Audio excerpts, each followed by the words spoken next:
తెలంగాణలో ఎలాంటి ఇంధన కొరత లేదని స్పష్టం చేశారు civil supplies corporation commissioner Steven Ravindra.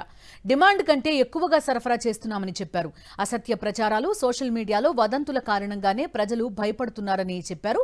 రాష్ట్రంలో నిన్న ఒక్కరోజే పెట్రోల్, డీజిల్ కలిపి 67% కంటే ఎక్కువ సరఫరా చేశామన్నారు. ఎల్పీజీ గ్యాస్ సిలిండర్ల కొరత ఏమాత్రం లేదని చెప్పారు స్టీవెన్ రవీంద్ర. పెట్రోల్ కి సంబంధించి యావరేజ్ మనకి 5883 కిలోలీటర్స్ మనకి యావరేజ్ సప్లై అవసరం ఉంటుంది.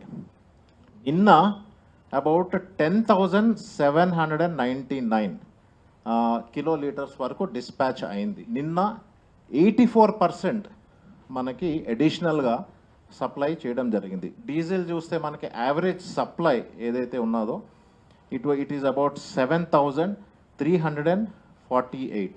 నిన్న అబౌట్ 11,327.5 కిలోలీటర్స్ వరకు డిస్పాచ్ చేయడం జరిగింది.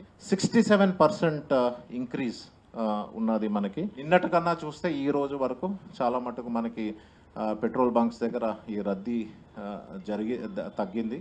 సో దీన్ని మనము కంటిన్యూస్గా సప్లై చేసుకుంటూ మనము ఈ పర్టికులర్ ఇష్యూని మనము రిజాల్వ్ చేసే విధంగా ఉన్నాము. డొమెస్టిక్కి సంబంధించి అబౌట్ 1.28 crores వరకు మనకి డొమెస్టిక్ ఎల్పిజి కనెక్షన్స్ ఉన్నాయి. సో యావరేజ్ బుకింగ్స్ మనం 2.2 lakhs ఉంటే నిన్న 2.81 lakhs వరకు పెరగడం జరిగింది.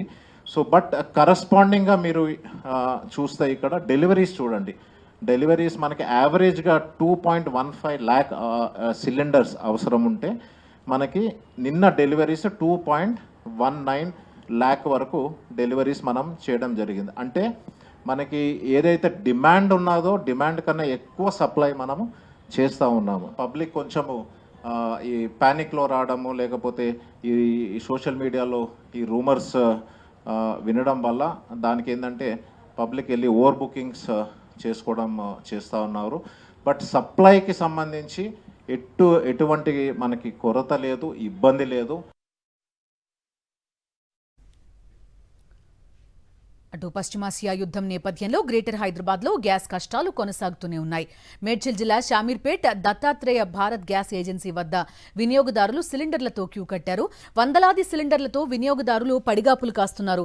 గంటకు క్యూ లైన్ పెరుగుతోందని గ్యాస్ ఏజెన్సీ వర్గాలు చెప్తున్నాయి. దాదాపు గ్యాస్ బుక్ చేసి వారం రోజులైనా సిలిండర్లు డెలివరీ చేయడం లేదంటున్నారు వినియోగదారులు.